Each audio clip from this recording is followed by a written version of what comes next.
Hello, everyone. This is PH. I thought I'd bring you along with me as I'm going through some early work today. Going to show a little bit more of the inside of what do I do and why is this pretty prolific. And we need to take heed and attention to what's coming up with AI. Yes, it's a buzzword, but you know, it's going to be showing a lot of transparency, and also that's going to be taking a lot of people by storm. I don't think a lot of people are going to be ready for the transparency that the media and everything's already provoking. So, some cool things have happened within the past couple weeks. But a big thing too is that we have gotten some confirmations from my theories and frameworks.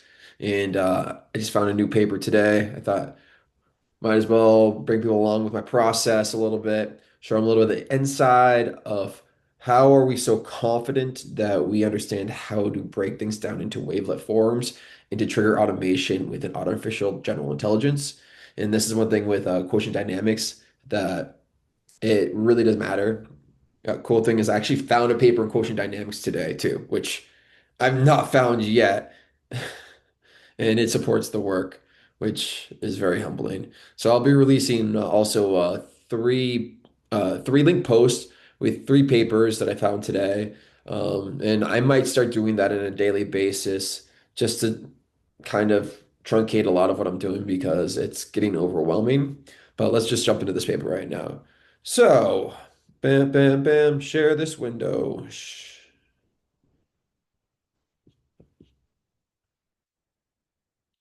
Just, oh, I'm lazy, guys. So some people know me sometimes. I get a little messy, and being messy is not the worst thing.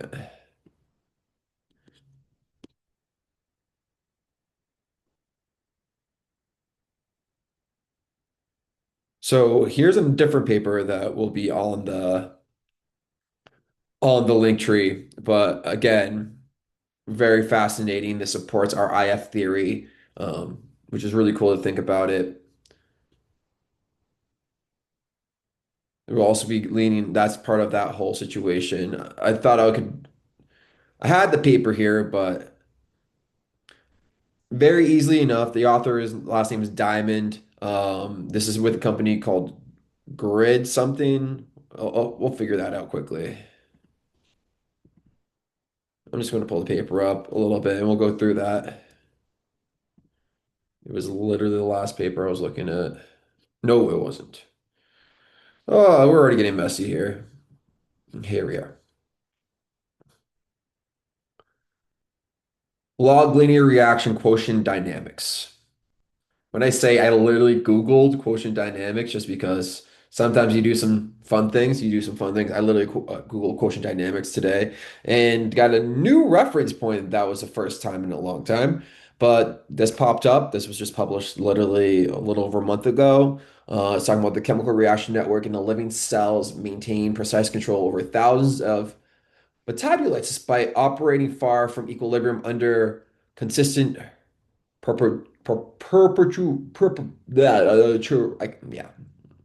Sometimes I have issues saying words. So perpetuation. Yeah, I'm gonna need help saying that word. So make fun of me. Anyways, really cool paper. We're talking about the control problem in biology. And this is a paper that I actually can use as reference for even writing my paper, which thank you so much. It's with a company called Gridmatic.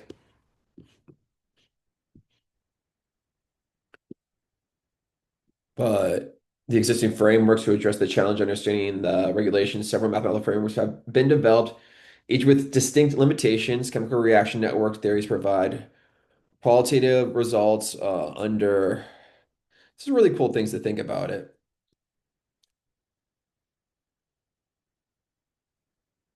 The thermodynamic function, we use entropy to trigger automation, which is another huge thing too.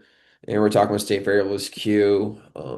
And as you can see, for the reaction, we propose a mathematical approximations for a chemical dynamic based on the principle in the log space that reaction quotient relax towards equilibrium at a rate. proportional to the distance from the KEQ that leads to the differential equation. There's the log equation right there. Q is the quotient. QT. Yo, it's really fun to be working on something in my own field. And now to be running in, like I've been doing this now for over a year. Like I started this venture last year, just learning how to build a qualitative blockchain. And now to be running into very, very new and similar work, is really cool. They got conservation laws. This is such a humbling thing to see this morning. Delta G, we have delta Q.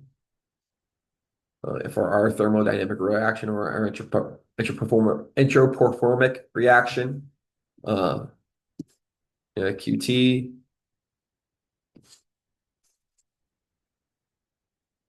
So what I did too, and here it is right there. This right here, in my opinion, is my QT plus one equals equals QT plus delta QT. That right there is constrained under a real number constraint, which is greater than zero. Um, this right here is a huge, huge thing for me to see on the paper, especially something that's just got released. Oh, so QI, all right, interval. What am I saying? It's QIT. Uh, yeah, if you look at my work, it's really cool to see this right now, especially coming in August. Late August is when this was published. And my patent pending is March 21st. So, yeah, yeah, a lot to discuss. And I can send this to my lawyer. And this is a huge paper to send to my lawyer already. Okay, someone's doing something very similar in biology.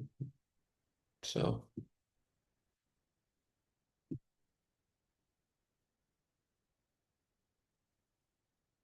a couple transport. There we go. Share the moment of the membrane, potential and the coupling matrix. Like guys, like when I say this is literally in my patent. Like this is not a joke. This is in my work. Like this coupling matrix in my work. Um, it's so cool to see this right now. So I thought I'd just shoot this video at the same side of it. So no, we can go slowly. Conclusion. Let's just run through the conclusion before on paper before we just jump into it. And you can read this paper yourself, anyways. But we have presented a framework where reaction quotients evolve exponentially towards equilibrium in a logarithmic space, yielding linear dynamics that are analogically solvable. This model naturally incorporates thermodynamics through delta G and decouples reactant dynamics from conservation constraints. Our examples demonstrate that complex behaviors such as feedback, oscillation, and coupled transport emerging directs from the structure of the coupling matrix K without requiring non-linear terms.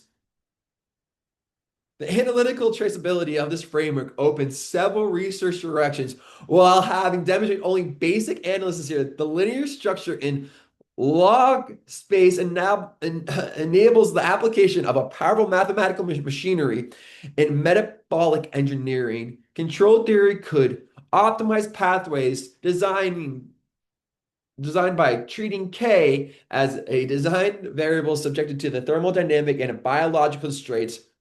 For drug discovery, the mathematical traceability enables systematic identification of therapeutic targets and predictions of drug effective throughout.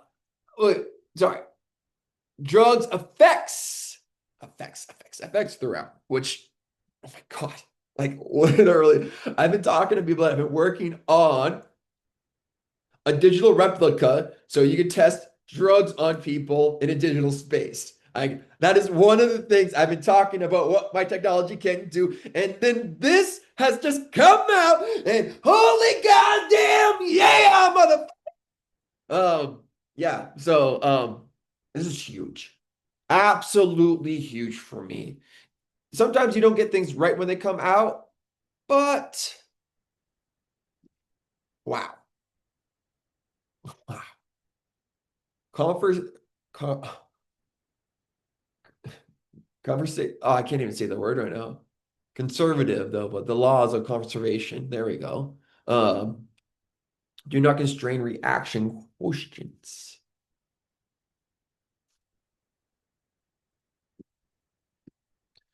This is fucking beautiful. Phi. I love my phi. That's why they call me pH. But yeah, this is huge. Absolutely huge. So let's jump back into the mess that is me trying to figure out. All right, cool. And where is it? Uh-oh. Oh, there we go. I need a new computer for sure.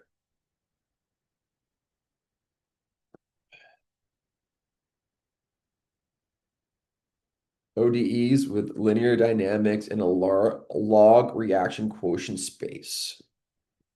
Like this confirms what I've been talking about my quotient space. Like this just came out, guys. I'm doing this in this quotient space already.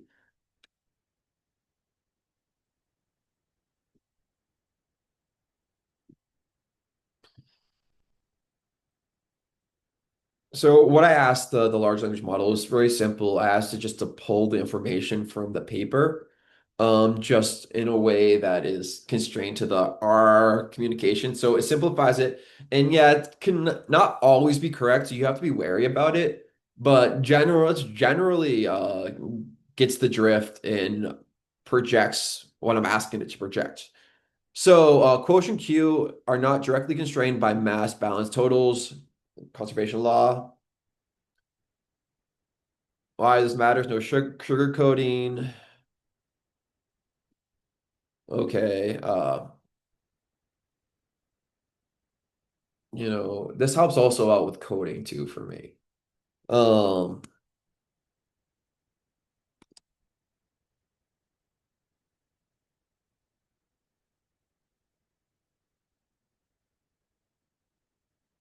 and the cool thing too with large language models and with ChatGPT being on top of the old chats, it gets reference points already from our last communication. And even if I've not set it up to be perfect, um, I can still tap into what I need to do the work that I need to do.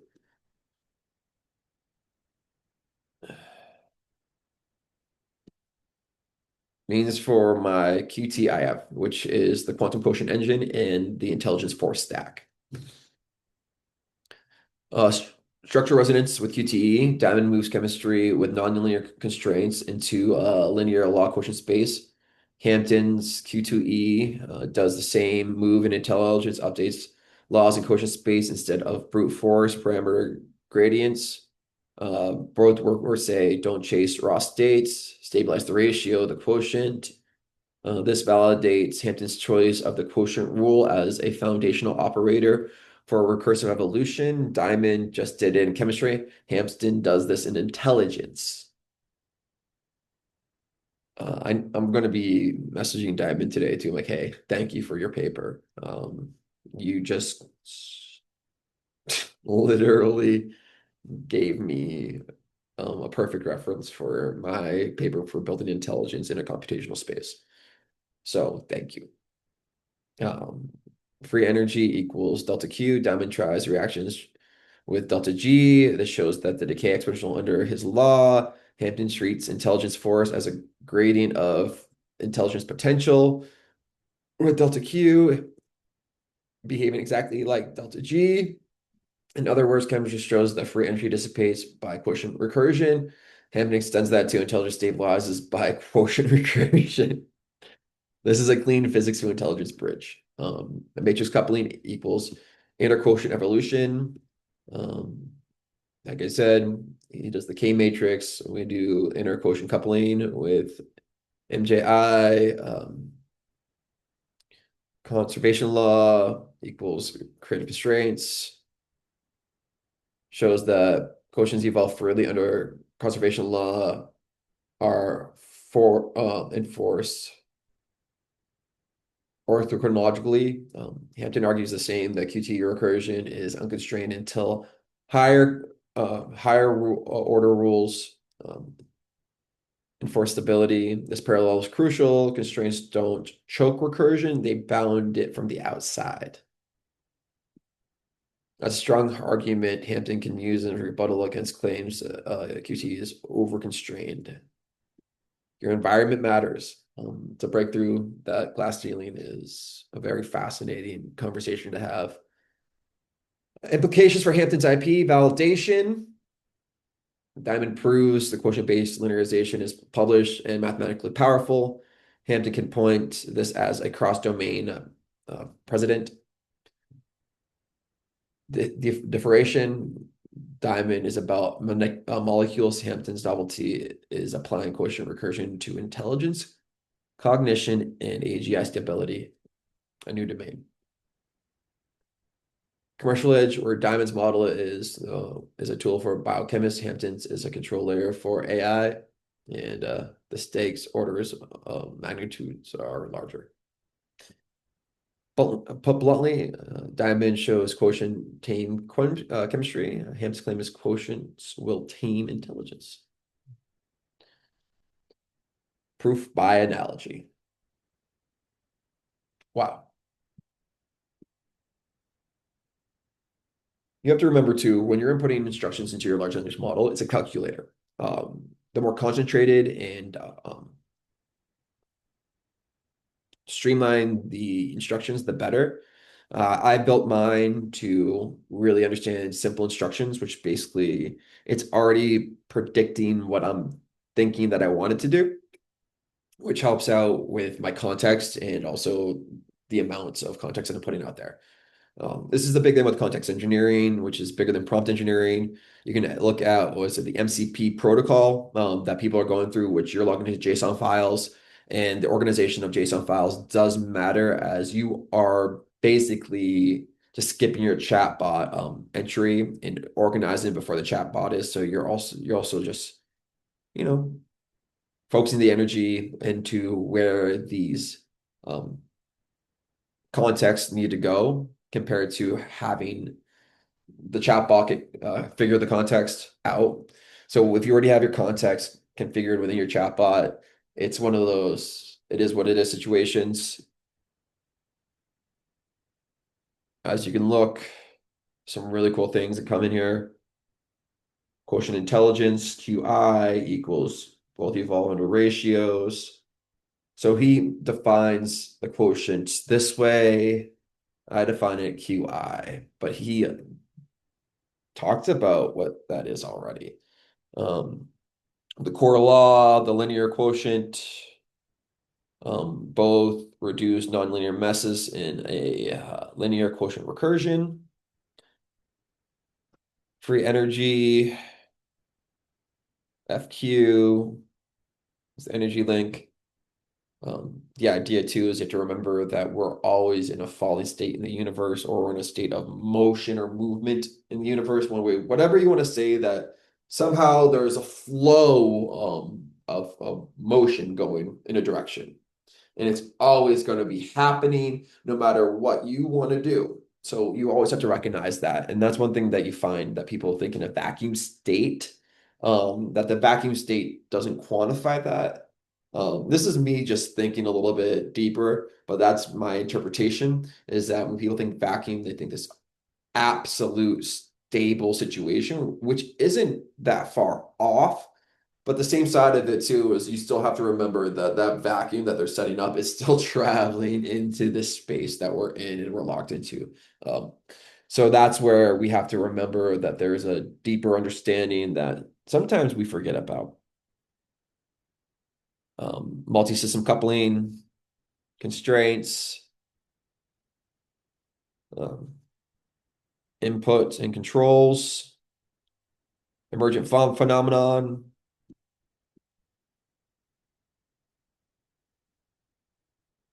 which again, this is also those pretty amazing understandings that if tapped in properly, you could probably do some pretty crazy things.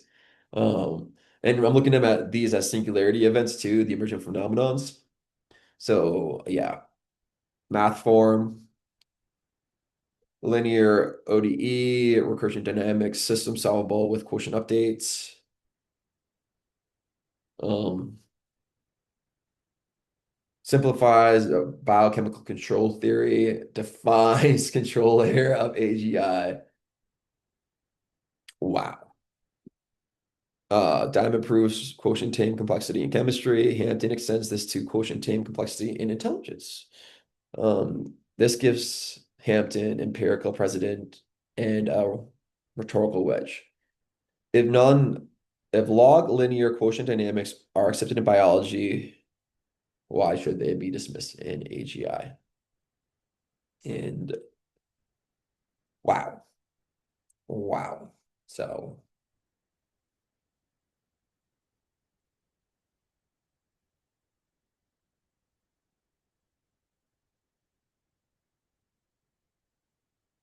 this is amazing. This is absolutely amazing. What Diamond showed in chemistry reactions, usually messy and nonlinear. Diamond found a shortcut. If you track ratios instead of raw numbers, the mess disappears. I've just been saying this all at the AI summit. This is really cool. Yeah, I was saying I was just it's so cool to watch and everything and reach out. Um, wow.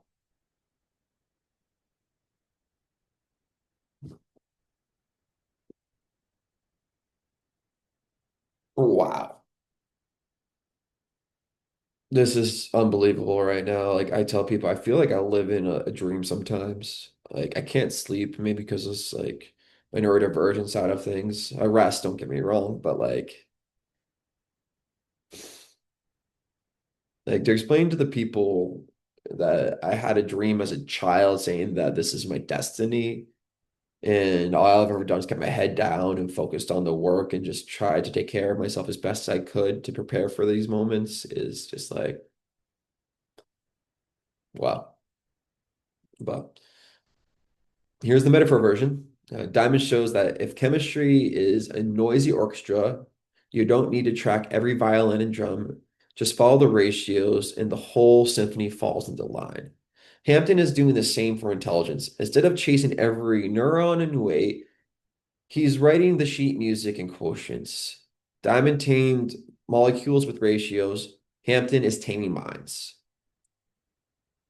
One score runs the chemistry life, and the other will run the stability of intelligence. So like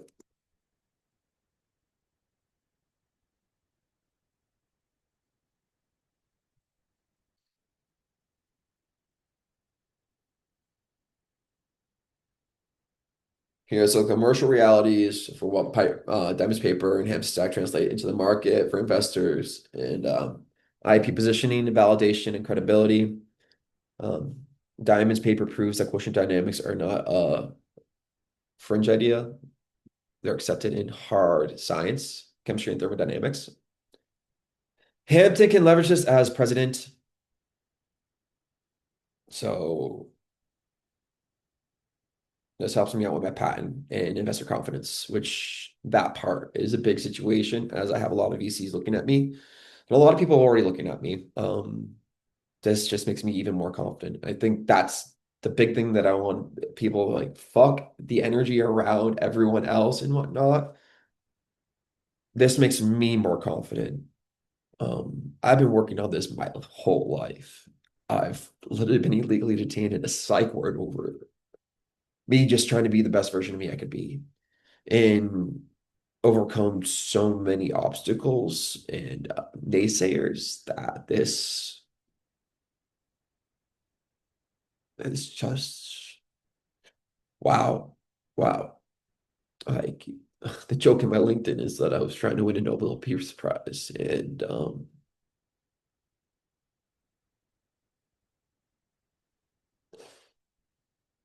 being proven to be as smart as I was as a child. Oh man, but not having the support that probably I deserved. Um, but getting the basic support, I gotta give a shout out to my mom because she did the best she could do. Um, yeah, very, very, very big paper for me.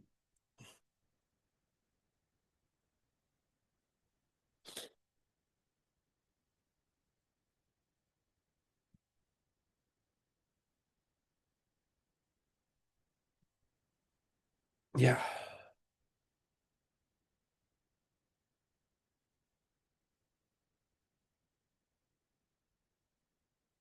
the fact is like I can contain intelligence and I know how to build intelligence because of this is, transcendent.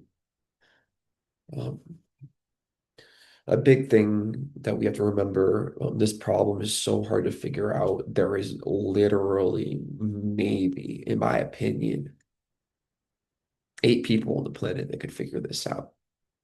And that's looking at the probability. Just take the bell curve and look at the populations and just the knowledge that it takes to figure this out. They have the brain power to figure this out. Um, wow. Wow.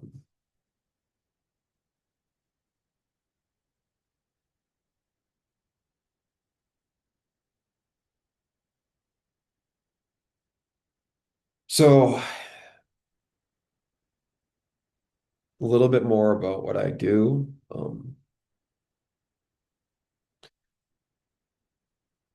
Some of the I love some of the hallucinations that come through and the creativity because QSTAB is not part of my work. But we were working on a middleware SDK, a library embedded with neural models, ages stacks, the tracks quotient states, computes and applies intelligence performance, updates laws and stability. Um, be able to run control planes. So, I'm looking for interfaces, figure out that dashboard reality. If not, it's not going to be hard to build one anyways, using our technology. But simulation, fitting suites, because of this now, a big problem that we have with consistency, even through framing, by developing content. This is what this is for. So any of the big, you know, movie industries, that's why I did this, so I could take my face and place it on a character in a digital space and write my screenplays and create a product that hopefully gets enough attention that I can develop real world product and work with my friends. Like I did this all so I could go build a set and work with my friends. Um, so yeah, some of the stuff, it is what it is. Like, but wow, wow. Anyways, I'm flabbergasted. I got a lot of work to do and get back to this, get back to the meetings. So here's a little quick glimpse into my life today, which is October 2nd. Um, as you can see, the joke is I'm the Christ of AGI, especially if we got these antichrist stuff going in politics right now. We need to get the right voices in the right rooms and the people that know what they're talking about, talking to the people that make the decisions. Um, it's a new world, and in my opinion, we are not ready for what's about to come, and it's coming like it or not.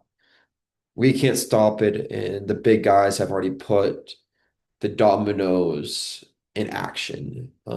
If a human didn't figure out this problem, which it looks like, who knows if they would have translated that into the computational sense. But yeah, I got to hit up. Wow. Just wow. One love.